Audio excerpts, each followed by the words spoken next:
मेरे YouTube channel ममता कहानी hub में आप सबका स्वागत है।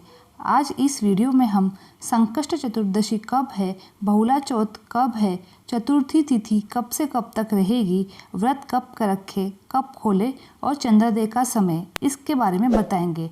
वीडियो शुरुआत करने से पहले अगर चैनल को आपने सब्सक्राइब नहीं किया है तो चैनल को सब्सक्राइब करना ना भूलें। हिंदू धर्म में भाद्रपद माह में श्री कृष्ण की पूजा का विशेष महत्व है।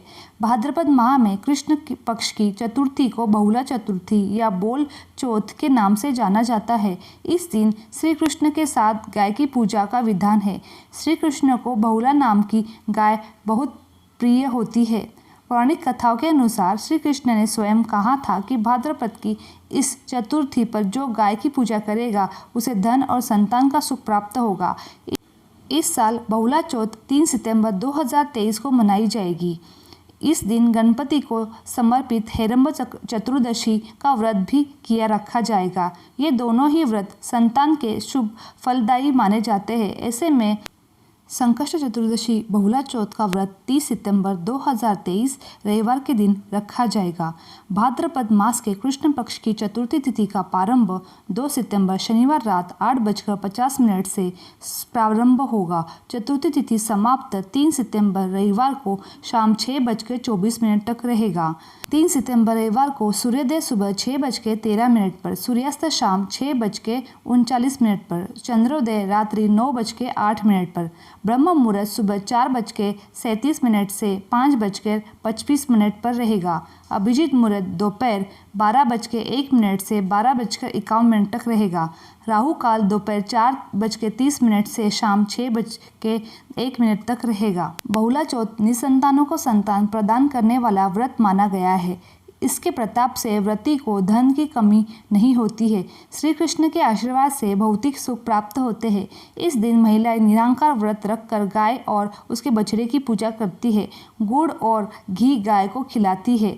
कथा सुनने के बाद गाय और बछड़े की प्रदक्षिणा कर सुख शांति की प्रार्थना करती है।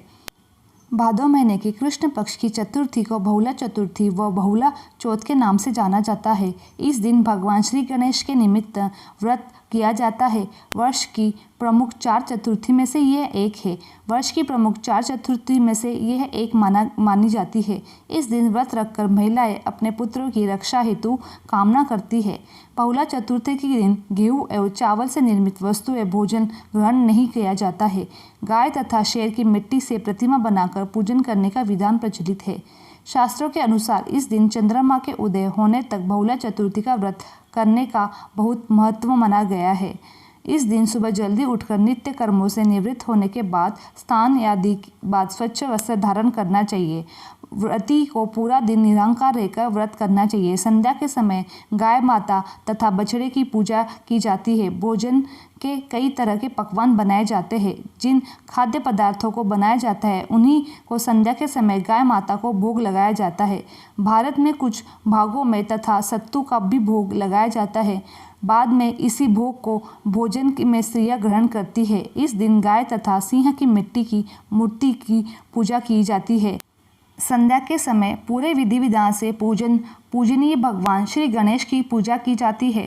रात्रि में चंद्रमा के उदय होने पर उन्हें अर्घ्य दिया जाता है। कई स्थानों पर शंख में दूध, सुपारी, गंध तथा अक्षत से भगवान श्री गणेश और चतुर्थी तिथि को भी अर्घ्य दिया जाता है।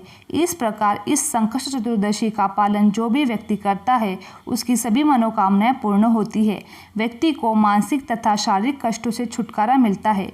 जो व्यक्ति संतान के लिए व्रत नहीं रखते हैं उन्हें संकट, विघ्न तथा सभी प्रकार की बाधा दूर करने के लिए इस व्रत को अवश्य करना चाहिए। बहुला चौथ व्रत कथा। पौराणिक कथा के अनुसार श्री कृष्ण की लीलाओं को देखने के लिए कामधेनु गाय ने बहुला का रूप धरकर नंद बाबा और गौशाला में पहुंच गई थी। कृष्ण बहुला से बहुत स्नेह करते थे। एक बार उन्होंने बहुला की परीक्षा लेने की सोची। एक बार वन में बहुला चर रही थी। तभी श्री कृष्ण शेर बनकर उसके सामने आ गए। बहुला बहुत डर गई। शेर बहुला की तरफ बढ़ा तो बहुला ने हिम्मत करके उसे बोला कि वो अभी उसे न खाए। घर में उसका बछड़ा भूखा है, उसे दूध पिलाकर वो वापस आ जाएगी। शेर नहीं माना। तभी बहुला ने उसे सत्य और धर्म की शपथ देकर जाने की अनुमति मांगी। बहुला वापस गौशाला जाकर बछड़े को दूध पिलाती है और फिर जंगल में शेर के पास फिर से आ जाती है। शेर उसे देखकर हैरान हो जाता है। तभी श्री कृष्ण अपने वास्तविक रूप में आ जाते हैं और बहुला को कहते हैं कि तुम पे मैं बहुत प्रसन्न हुआ है, तुम परीक्षा में सफल रही। आज के बाद भाद्रपद महीने के कृष्ण पक्ष की चतुर्थी पर तुम्हें गौ माता के रूप में मान जो भी पूजा करेगा उसके पास सुख समृद्धि धन ऐश्वर्य और संतान की कभी कमी नहीं होगी।